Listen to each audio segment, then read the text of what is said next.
2026 대한민국 지방선거 투표용지 부족 사태 프롤로그 민주주의의 균형 2026년 6월 3일 대한민국 제9회 전국 동시 지방선거가 실시되는 날이었다. 전국 수천만 명의 유권자들이 이른 아침부터 투표소로 향했다. 시장을 뽑고 도지사를 뽑고 지방의회, 의원을 뽑는 날.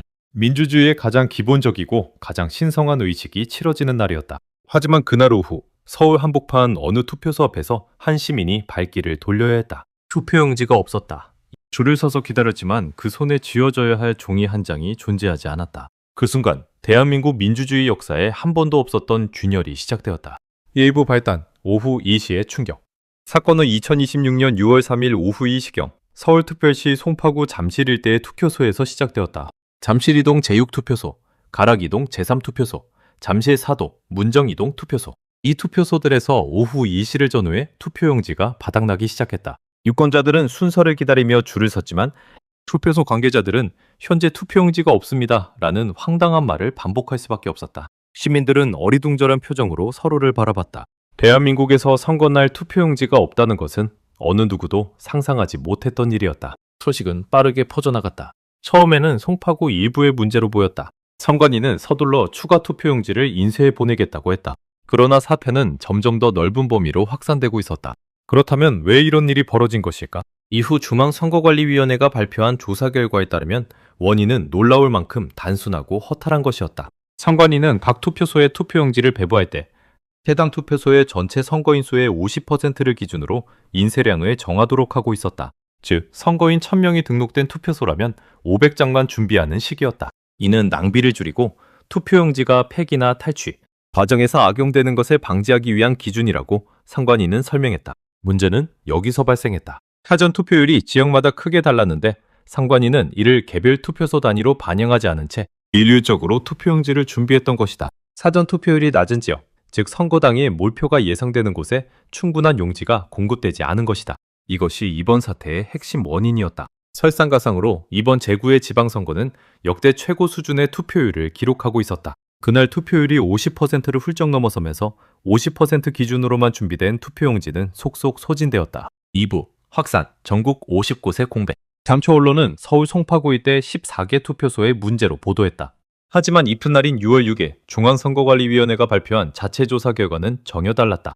투표용지가 부족해 추가 공급이 이루어진 투표소는 전국적으로 무려 67곳에 달했으며 이 중 50곳에서는 추가로 보낸 투표용지가 실제로 사용되었다. 지역별로 보면 서울 33곳, 그중 송파구 14곳, 인천 6곳, 부산 3곳, 대구 4곳, 울산 2곳, 경남 2곳이었다. 수도권과 영남권을 중심으로 광범위하게 투표용지 준비가 미흡했던 것이다. 그리고 이 50곳 가운데 22곳에서는 추가 투표용지가 제때 도착하지 않아 투표가 잠시라도 완전히 멈추는 사태가 발생했다. 투표가 멈췄다는 것은 단순한 불편이 아니었다. 투표 종료 시각인 오후 6시 이전에 투표소에 도착했지만 용지가 없어 투표를 하지 못하고 발길을 돌린 유권자들이 실제로 발생했다는 뜻이었다. 현행법상 투표는 오후 6시까지이며 그 이전에 줄을 선 유권자는 모두 투표권을 행사할 수 있어야 한다. 그 권리가 행정실수 하나로 박탈된 것이다. 잠실 7동 제2투표소의 경우 번호표를 받은 유권자에 한해 투표 시간이 오후 10시까지 연장되었다. 이것은 사상 초유의 일이었다. 하지만 이마저도 모든 피해 유권자를 구제하지는 못했다. 이날 밤 개표가 시작되었다. 그리고 출구조사 결과가 발표되면서 상황은 전혀 다른 차원으로 접어들었다. 3부 정치의 개입, 개표소 봉쇄. 선거 당일 밤 출구조사와 초기 개표 결과는 서울시장 선거에서 현직 오세훈 후보가 근소한 차이로 패배할 수 있다는 신호를 보내고 있었다. 이 소식이 전해지자 국민의힘 지지자들의 분노는 투표용지 부족 사태와 결합되며 폭발했다. 6월 5일 새벽 일부 시위대가 잠실 7동 제2투표소에 집결했다. 그들의 요구는 하나였다. 투표함을 개표소로 보내지 말라는 것이었다. 이들은 투표함이 이동되는 것을 물리적으로 막으려 했다. 경찰 기동대가 투입되었다. 수시간에 걸친 대치 끝에 경찰은 시위대를 해산하고 투표함을 확보하는 데 성공했다. 투표함은 올림픽공원 핸드볼 경기장 개표소로 지정된 곳으로 이송되었다. 그러자 시위대도 움직였다. 투표소 앞에서 이미 2박 3일을 버텼던 이들은 이번에는 개표소인 올림픽공원 핸드볼 경기장 밖으로 이동하기 시작했다. 6월 5일 저녁 올림픽공원 핸드볼 경기장 밖에는 6,000명 이상의 시민들이 모여들었다. 연합뉴스와 각 언론이 일제히 이 장면을 보도했다. 시위대는 재선거, 참정권 보호, 선거 무효를 외치며 태극기를 흔들었다. 손팻말에는 내 투표권을 돌려달라, 선관위는 해체하라는 문구가 가득했다. 밤이 되자 시위 규모는 더 커졌다. 경찰 비공식 추산으로 6,000명에서 7,000명에 달했다. 개표소 출입구 여러 곳이 시위대에 의해 봉쇄되었다. 한편 개표는 멈추지 않았다. 선관위는 봉쇄를 뚫고 개표를 강행했고 결국 오세훈 후보가 역전에 성공하며 당선을 확정지었다. 이는 개표가 진행되면서 오세훈에게 유리한 지역표가 차례로 개봉되었기 때문이었다. 하지만 서울시장 결과와 무관하게 기초의원 등 지방의회 의원 선거에서는 미개표 투표함에 따라 당락이 바뀔 수 있는 선거구가 남아있었다. 선관위는 당선 공고를 미루었다. 그 와중에 한 가지 충격적인 일이 더 발생했다. 선거 무효 소송의 증거보전 신청에서 보전하기로 결정된 투표용지 보관 상자가 6월 10일 현장 검증 과정에서 잠실 7동 제2투표소에서 아예 사라진 것이 확인된 것이다. 이미 폐기된 것인지 아니면 6월 5일 경찰 철수 후 시위대가 투표소에 난입하는 과정에서 제3자가 가져간 것인지조차 확인되지 않았다. 이 미스터리는 사태를 더욱 혼탁하게 만들었다. 사부 파장, 책임자 사퇴와 전국 확산. 사태가 걷잡을 수 없이 커지자 6월 5일 노태학 중앙선거관리위원장이 사퇴를 선언했다. 노 위원장은 선거 과정에 대한 국민의 신뢰를 훼손한 행정적 실패에 대해 어떠한 변명의 여지도 없다고 밝혔다. 앞서 6월 3일에는 이미 허철은 사무총장도 대국민 사과문을 발표하고 사의를 표명한 상태였다. 최고 책임자가 물러났지만 시민들의 분노는 오히려 커졌다. 재선거를 요구하는 시위는 서울을 넘어 전국으로 번지기 시작했다. 이미 닷새째로 접어든 6월 9일 KBS는 재선거 요구 시위 전국 확산, 대구에서도 집회라고 보도했다. 대구, 부산, 인천 등 각지에서 크고 작은 집회가 열렸다. 유튜브와 SNS는 새로운 전선이 되었다. 현장 실시간 영상은 수십만 뷰를 넘기며 확산되었고 지상파는 이 사태를 제대로 보도하지 않는다는 주장도 시민들 사이에서 빠르게 퍼졌다. 정보의 유통구조 자체가 달라진 시대. 유튜브와 SNS는 시위의 조직화 도구이자 여론 형성의 공간이 되었다. 그러나 이 과정에서 경계해야 할 흐름도 섞여들었다. 일부 보수 성향 정치 유튜버들은 확성기를 들고 이번 지방선거는 전체가 부정선거라고 외쳤다. 사실에 기반한 참정권 요구와 근거 없는 음모론이 한 광장에서 뒤섞이기 시작한 것이다. 6월 7일 이재명 대통령은 공식 입장을 표명했다. 참정권은 절대로 제한될 수 없는 헌법적 권리라고 강조하면서 검찰과 경찰의 합동조사를 지시했다. 대통령은 투표용지 부족 사태 자체는 물론 사태 발생 이후 선관위의 미흡한 대응도 함께 비판했다. 선관위는 외부 전문가로 구성된 진상규명위원회를 꾸리겠다고 발표하면서도 현행법상 투표 차질이 자동으로 선거 결과 무효로 이어지지는 않는다는 점에 들어 즉각적인 재선거 요구에 대해서는 선을 그었다. 5부 법적 공방과 새로운 논란들. 사태가 장기화되면서 법적 절차가 시작되었다. 개혁신당 김정철 서울시장 선거 후보는 선거 일부 무효 소청을 제기했다. 만약 이 소청이 인용되면 서울시장에서 서울시 기초위원회에 이르기까지 서울 전역에 재선거가 실시될 수 있다. 이 소청의 일환으로 증거보전 신청이 법원에 의해 일부 인용되었다. 투표용지는 제외되었지만 투표용지 보관 상자와 CCTV 영상이 보전 대상으로 결정되었다. 하지만 앞서 언급한 대로 6월 10일 현장 검증에서 그 상자 자체가 사라졌다는 충격적인 사실이 밝혀졌다.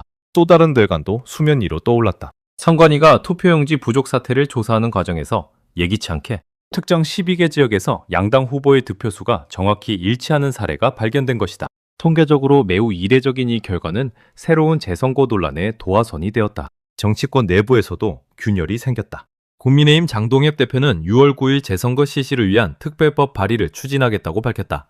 그러나 같은 국민의힘 내에서도 이에 대한 반발이 나왔다. 수도권 일부 의원들은 현행법상 입법부가 재선거를 결정할 수 없으며 당대표의 주장은 정치적 선동에 가깝다고 비판했다.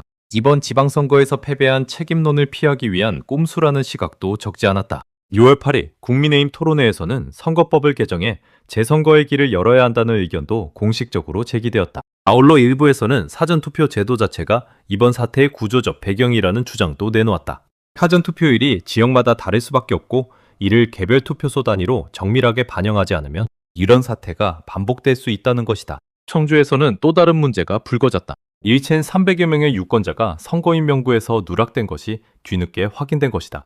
이 소식은 시민들의 불신을 더욱 가중시켰다. 6부 현재 불신은 꺼지지 않았다. 6월 16일 현재 재선거 촉구 시위는 소강 국면에 접어들었지만 완전히 사그라들지는 않았다.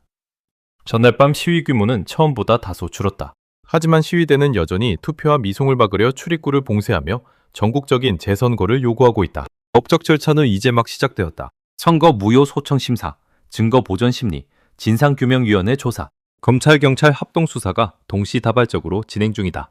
정치적으로는 세 갈래 입장이 맞서고 있다. 시민 일부와 야권 일각은 전국 재선거를 요구하고 있다. 선관위와 법조계 다수는 현행법상 용지 부족만으로 전국 재선거의 법적 근거는 부족하다는 입장이다.